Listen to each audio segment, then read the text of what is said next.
वागर्थाविव सम्पृक्तौ वागर्थ प्रतिपत्ते जगतः पितरौ वन्दे पार्वती परमेश्वरौ शुक्लं ब्रह्म विचारसार परमां आद्यां जगद्व्यापिनीं वीणापुस्तकधारिणीम् अभयदां जाड्यान्धकारावहं हस्ते स्फाटिकमालिकां विदधतीं पद्मासने संस्थितं वन्दे तां परमेश्वरीं भगवतीं बुद्धिप्रदां शारदां भूय वदना वदनाम्बुजे सर्वदा सर्वशां सर्वदा अस्माकं सन्निधिं कुर्यात्। माननीय सचिव महोदय, समादरणीय प्रधानाचार्य महोदय, भारतेश्वरी मणवारी संस्कृत महाविद्यालय छपरा से प्राप्त निर्देशों के आलोक में घर से कक्षाओं के संचालन क्रम में इसके पहले वाली घंटी में शास्त्रीय कक्षाओं के प्रयोगार्थ शास्त्रीय कक्षाओं के ज्ञानार्थ में मेघदूत एक शिव का स्वरूप ऐसी विषय पर समीक्षात्मक व्याख्यान कल दे रहा था। आज पूरी पहली वाली घंटी में दे रहा था। उसी क्रम में जो हमने बताया था कि लीला सुषुम्ना 3 नाड़ियाँ होती हैं मनुष्य के शरीर में, ये समीक्षात्मक के दृष्टिकोण से इसको देखना होगा, क्योंकि 5 चक्र होते हैं। मूलाधार चक्र, स्वादिष्ठान चक्र, मणिपुरी चक्र, अनाहत, विशुद्ध, एक छठा होता है आज्ञा चक्र। ये शरीर के निर्माण का एक क्रम है। योगी अपनी योग साधना इन्हीं के आधार पर करता है और वो परम गति को प्राप्त होता है, दीर्घ होता है, हजार वर्ष तक जीवन को प्राप्त करता है। हमको मतलब है कि मेघदूत में महाकवि कालिदास ने इन्हीं 6 चक्रों का वर्णन करके पार्वती और शिव का वर्णन किया है, जो विवेच्य विषय है। इसमें होता है कि जब योगी 5 चक्रों को सिद्ध कर लेता है तब उसी काम बाधा कभी नहीं सताती। बड़ी 5 चक्रों को जब योगी वेद सिद्ध कर लेता है तो काम बाधा उसे नहीं सताती है। इसलिए महाकवि कालिदास ने कहा है कि अरूपहार्जम मदनस्य निग्रहात्, अरूपहार्जम मदनस्य निग्रहात्, अर्थात मदन के निग्रह के कारण रूप या सौंदर्य उसके चित्त को नहीं हर सकता। इसीलिए कुमार संभव के 5वें सर्ग में महाकवि ने कहा है कि तथा समक्षम धता मनोभम पिनाक पिना भग्न मनोरथा सती निनिंद रूपम हृदयन पार्वती, निनिंद रूपम हृदयन पार्वती। मैंने यदि कामदेव को उन्होंने जलती हुई अपने सामने देख लिया तो उसके बाद से कोई ऑप्शन नहीं रह गया पार्वती के पास से कि वो पुनः जो है शिव से शादी के लिए प्रस्ताव रखे या न रखे। तो अब उसने अपने ही मन से अपने रूप की निंदा की। निनिंद रूपम हृदय पार्वती प्रिय सौंदर्य प्रियेषु सौभाग्य फला ही चारुता। निनिंद रूपम हृदय पार्वती प्रियेषु सौभाग्य फला ही चारुता। यहाँ शिव ने मदन को भस्म कर दिया, जला डाला और भस्माओं से संबंधन चकार ऐसा आया है। तभी से पार्वती के साथ विवाह करके खडानु कुमार को जन्म देते हैं। आज्ञा चक्र के ऊपर सहस्रदल कमल है जहाँ पर साक्षात शिव निवास करते हैं। कुमार का जन्म शिव के स्कंदित तेज का फल है। कुमार कार्तिकी का जन्म शिव के स्कंदित तेज का फल है। यह तेज पार्वती रूपी सुषुम्ना में निक्षिप्त होकर क्रमशः छत्रों चक्रों द्वारा पुष्ट और लालित होता हुआ स्कंद को जन्म देता है। जो इसी कारण 6 माताओं के पुत्र या खड़वासुर कहे गए हैं। कार्तिकेय का है नाम, एक नाम षड़वातुर है। 6 कृतिकाओं द्वारा जिनका पालन पोषण होता है, इसलिए उनका एक नाम षड़वातुर भी है। कालिदास ने मेघदूत के में स्कंद के जन्म का रहस्य सूक्ष्म रूप में चित्रित किया है। लिखते हैं पूर्व में के साहित्य शिव श्लोक में, तत्र स्कंदम वसति निवस तत्र स्कंदम नियत वसतिम पुष्पमेघी कृतात्मा पुष्पासारयैः स्नपयतु भवान् व्योमगङ्गाजलार्द्रैः रक्षाहेतुर्नवशशिभृता वासवीनां च मूनां हत्यादित्यं हुतवः मुखे समृतं तद्धितेजः। कवि कहता है कवि कालिदास कहते हैं, देवगिरी पर बसने वाले कुमार को अपना अभ्र पुष्पात्मक रूप बनाकर आकाश गंगा से खींची हुई पुष्प वृष्टि से स्नान कराना। पुष्पासारैः स्नपयतु भवान् व्योम गंगा जलार्द्री। व्योम गंगा जलार्द्री, व्योम मने आकाश, जो आकाश गंगा है उसके जलों से भारतीयों को स्नान कराना। कैसे? तो पुष्पासारैः स्नपयतु, मालूम पर मन लगे कि पुष्प की वृष्टि हो रही है, ऐसा स्नान करो। क्यों भाई? तो वासवीनां च मूनां रक्षा हेतु, नवशशिभृता भगवान शंकर वासवीनां च मूनां रक्षा हेतु, जो इंद्र की सेना उसके रक्षा के लिए कार्तिकेय उन्होंने उत्पन्न किया है। अत्यादित्यम हुतवः मुखे समृतम तद्धितेजः। अत्यादित्यम हुतवः मुखे समृतम तद्धितेजः, यह स्कंद की परिभाषा है।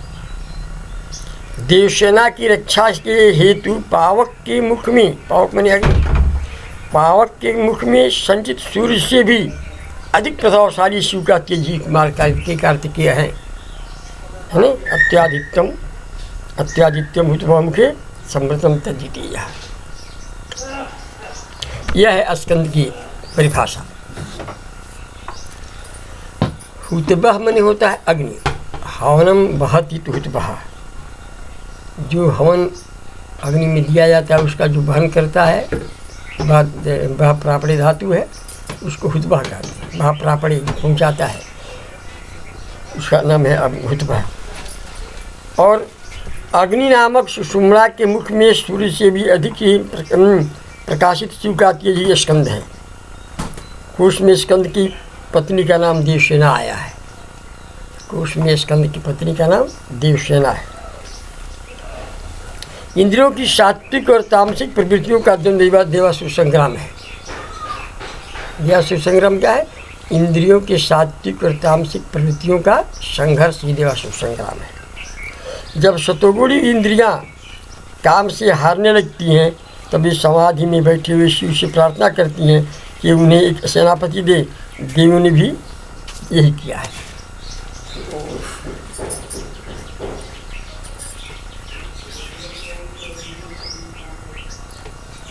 तदिच्छामो विभो सृष्टुं सेनान्यम तस्य शांते। कुमार समूह में भी आया है कि तदिच्छामो विभो सृष्टुं सेनान्यम तस्य शांते। उस असुर को परास्त करने के लिए हम लोग के सेनानी चाहते हैं। देवताओं की प्रार्थना है भगवान शंकर से। शिव जी ने काम को भस्म कर दिया। तदुपरांत माँ की तपस्या से सुषुम्ना नाड़ी द्वारा योग की साधना से शिव और पार्वती का विवाह हुआ। अर्थात व्यक्ति की चिदात्मिका शक्ति जो अधमुखी थी वह अंतर्मुखी होकर सहस्रार दल में स्थित परविंद शिव में संयुक्त हो जाती है। और सुषुम्ना माने बंधु है, सरस्वती है, लोहित बरला है, गिड्डा जो है चंद्र स्वरूपा है, गंगा है, शतोगुड़ी है, अमृत विग्रह है, पीत बरला है, पिंगला सूर्य स्वरूपा है, तेज बरला है, अरोधात्मिका है, बजड़ी है, जमुना है और उसका स्वरूप राजसी है। महाकवि कालिदास कहते हैं कि सहस्रार दल में जो शिव है वही अक्षर तत्व है, वही समस्त ब्रह्मांड की चित्त शक्ति है। मूलाधार क्रम में पीठ शक्ति है, जो व्यक्ति की शक्ति निवास करती है। शक्ति के 3 कोण कहे गए हैं, इच्छा, ज्ञान और क्रिया। इन्हीं का नाम त्रिपुर है। इच्छा, ज्ञान और क्रिया 3 का ही नाम त्रिपुर है। इनके मध्य में बसने वाली शक्ति त्रिपुर सुंदरी कही गई है। इसी त्रिपुर या त्रिकोण में कुंडल मारकर शांत बसने वाली शक्ति की शब्दगत कल्पना को सर्पिणी कहते हैं, है ना। इसीलिए शिव के शरीर में भुजंग लिपटे रहते हैं। और शिव को अहिबल धारण करने वाला कहा गया है। कालिदास ने मेघदूत में कहा है, पूर्व में की 64वें श्लोक में कालिदास ने कहा है, हित्वा तस्मिन् भुजगबलयं शंभुना दत्तहस्ता क्रीड़ा शैले यदि विचरित पादचारेण गौरी। अर्थात मूलाधार में और सर्पणी शिवरूप ज्योति के चारों ओर लिपटी रहती है, परंतु आज्ञा चक्र में पहुंचकर जब शिव पार्वती का संयोग हो जाता है तो वह कुंडली पूरी खुल जाती है, मानो शिव ने अपने सर्प बलय को त्याग दिया। जहाँ तक शिव शरीर शास्त्र के से प्रत्यक्ष करने का विषय है, इस प्रकार त्रिपुरात्मिका शक्ति के रूप को शल्य शास्त्र के द्वारा हम नहीं देख सकते। मानस प्रत्यक्ष से संबंध रखने वाली वस्तु यंत्र द्वारा जिसे जानी जा सकती है। इसलिए कालिदास कहते हैं कि कामदेव अपने चाप पर सर नहीं चढ़ाता, वहाँ पर कहा अलका में, मत्वा देवम धनपति सखम यत्र साक्षात् वसंतम प्रायश्चापम न भाति भयान मनमथा खटपतज्ञम। हे मेघ यक्ष कहता है, भगवान शंकर वहाँ रहते हैं, काम को भस्म कर दिए, इसलिए काम वहाँ अपने बाण पर, अपने धनुष पर बाण नहीं चलाता, अर्थात काम वहाँ पहुँचता ही नहीं है डर के मारे, भगवान शंकर के डर के मारे। वो जो है विश्वभारूढ़ रहते हैं, खड़ चक्कर पर अपना आसन जमाए रहते हैं, इसलिए वो सबको जीत लिए हैं, त्रिपुर को जीत चुके हैं। त्रिपुरों यानी शक्ति के त्रिपुर या त्रिपुर की पर विजय करते हैं, इसीलिए इनकी संज्ञा त्रिपुर विजयी भी कही जाती है। और मेरुदंड में आज्ञा चक्र है जो कैलाशपुरी में यही अलकापुरी है, इसलिए वहाँ पर कामदेव जो है धनुष पर बाण नहीं चलाता। कहते हैं कभी कहता है कि संसक्ताभिष त्रिपुर विजयो गीत किन्नरी भी, यहाँ किन्नरियाँ जो है वो त्रिपुर विजय की गीत गाया करती हैं। धनपति का जस किन्नर गाते हैं, क्योंकि शिव और धनपति में मित्रता है। धनपति सखम कभी कहता है ना कि धनपति सखम दत्ता देवम धनपति सखम, धनपति मेरे कुबेर के मित्र है भगवान शिव, इसलिए धनपति मेरे कुबेर का भी जस गीत जो है किन्नरियाँ गाया करती हैं शिव के साहचर्य की वजह से। उद्गायद भी धनपति जैसा किन्नर यत्र सार्धम, किन्नर भी जहाँ धनपति जैसा उद्गायद भी, धनपति का जय जिनके द्वारा गाया जाता है, गाते रहते हैं। कुमार सम्मोह में आया है कि अरूपहार जब मदन से निग्रहात पिनाक पालिम प्रतिबात विच्छति, अपनी रक्षा के लिए उस देव की शरण में जाता है। भगवान जो है तीन नेत्र, उनसे ही कामदेव को भगवान शंकर जलाते हैं। इस पर काम से भरा हुआ पुरुष और से गुहे की रक्षा करने योग्य होता है। वह अपनी रक्षा के लिए उस देव की शरण में जाता है जिसने काम को भस्म कर दिया है। फिर जिसके अनंगित रूप से सेनानी युग का जन्म होता है।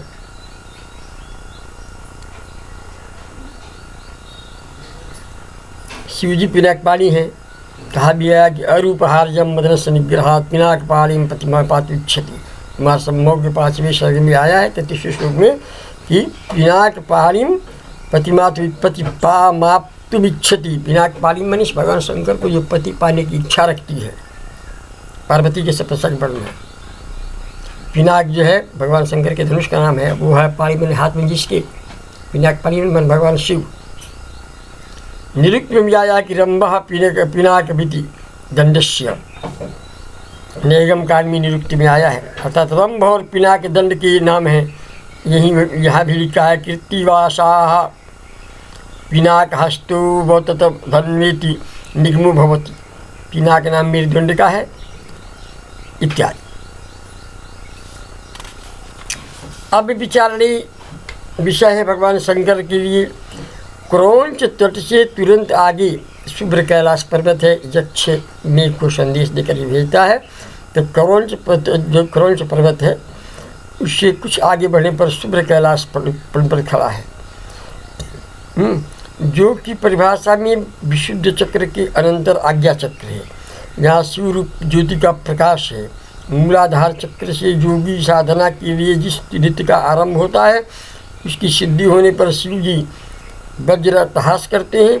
वही मानो शुभ्र कैलाश के रूप में घनीभूत हो गया है। भगवान शंकर का जो अट्टहास है वही यह कैलाश पर्वत के रूप में स्वच्छ निर्मल वहाँ अवस्थित हो गया है। कवि लिखते हैं कि राशि भूत प्रतिदिन त्र्यंबकस्याट्टहास। मेघदूत के पूर्व में के 62वें श्लोक में लिखते हैं कि ये कैलाश क्या है? अतः त्र्यंबकस्याट्टहास, त्र्यंबक मैंने भगवान शिव का अट्टहास है। कैलाश नामक रजतगिरी है, यहाँ एक मणितट है, उस पर शिव जी पौरी के साथ आरोहण करते हैं। मेघ को चाहिए कि वह अस्तमितांतर जलौघा अपनी अंतस्थ के जल को अंदर ही रोक करके और शरीर की सीढ़ी बनाकर शिव को पार्वती के साथ उस पर्वत पर चढ़ाने में सहायक हुए, क्योंकि इस मणितट का जो ग्रंथ में विशद वर्णन है। बौद्धों की यहाँ भी इसको मणिपत कहा गया है, क्योंकि काशी ज्ञान की पूरी नगरी है, शिव का धाम है और वहीं मणिकर्णिका घाट भी है, जहाँ नहाने से अथवा प्राण त्यागने से मोक्ष की प्राप्ति हो जाती है। मणिकर्णिका माने सहस्रार दल कमल की ही कर्णिका मणिकर्णिका है। जब सहस्रार दल कमल जोगी का खुल जाता है तो ब्रह्मरंध्र में छिद्र हो जाता है और ऊपर से अमृत की वर्षा होती है। उस अमृत की वर्षा का पान करके जोगी जो है वो हजारों हजार वर्ष तक जीवित रहता है। इसी को मणिकर्णिका कहते हैं। इसलिए हे मेघ, तू आगे बढ़कर अपना जल भीतर रोक करके शिव के मणितट पर चढ़ने के लिए तू वहाँ सोपान का काम करना, सोपान बन जाना। इस प्रलय से कवि ने काव्य के साथ साथ योग शास्त्र के उच्च अनुभवों का भी समन्वय किया है। कैलास है कनकादृश्च मंदिरो गंधमादन क्रीड़ार्थ निर्मिता शंभोर्देवैः क्रीड़ाद्रयोद्भवन। आया है, मल्लीनाथ ने लिखा है, जो कालिदास के ग्रंथों की अति प्राचीन टीकाकार हैं आचार्य मल्लीनाथ सूरी। उन्होंने लिखा है कि कैलाश कनकादृश्च मंदिरो गंधमादन क्रीड़ार्थ निर्मिता शंभोर्देवैः क्रीड़ाद्रयोद्भवन। अर्थात देवताओं ने शंभु की क्रीड़ा के लिए, देवताओं ने भगवान शंकर की क्रीड़ा के लिए, माँ पार्वती के साथ क्रीड़ा करने के लिए कैलाश, कनकाद्रि, देवगिरी, महाराजगिरी, मंदर और गंधमादन पर्वत को बनाए थे। इसलिए यह क्रीड़ाशैल है, भगवान शंकर का यहाँ पर क्रीड़ाशैल है ये। तो इसलिए कभी कहता है कि हे मेघ, नित्यारंभे हर पशुपते राद्र नागा जिनिक्षम शांतोद्वेगस्तिमित नयनाम भक्त दृष्ट भक्ति भवान्या। शिव का विष पान प्रकारांतर से योग साधना के फल का वर्णन है। भगवान शिव जो है विष का पान करते हैं, ये योग प्रकारांतर से योग साधना के फल का वर्णन है। दक्ष ने मेघ से काम और लिया है, हे मेघ नित्यारंभे हर पशुपते राद्र नागा जिनिक्षा। जो भगवान शंकर एकदम गीले हाथी के चर्म को धारण करते हैं, जिसको शांतोद्वेगस्तिमित नयनम बाल दिष्ट भक्ति भवान्या। पार्वती जो है उसको शांत और उद्वेग जनित नयनों से देखती हैं। जब इस तरह तुम रूप धारण करोगी तो माँ पार्वती के द्वारा तुम देखे जाओगी, और जब माँ पार्वती तुम्हें देखेंगी तो तुम्हारा जीवन सफल हो जाएगा, तुम मोक्ष को प्राप्त कर लोगे। इसलिए स्कंद पुराण में भी जत्र तत्र जो है इस तरह की जो है कालिदास कथाओं का वर्णन है। कालिदास कहते हैं कि न संति जातार्थ विधा पिनाकिनः। कुमार संभव में आया है कि न संति जातार्थ विदः पिनाकिनः। वहीं आया है कि न विश्वमूर्तिरवधार्यते प्रभुः इत्यादि। अर्थात मेघदूत जो है भगवान शिव की भजन का, भगवान शिव की आराधना का एक तरह से ये पुष्पायित और अलवित में एक वृक्ष है जिसकी छाया में बैठकर हम शिव आराधना में अपने को तल्लीन कर सकते हैं। ओम शांति।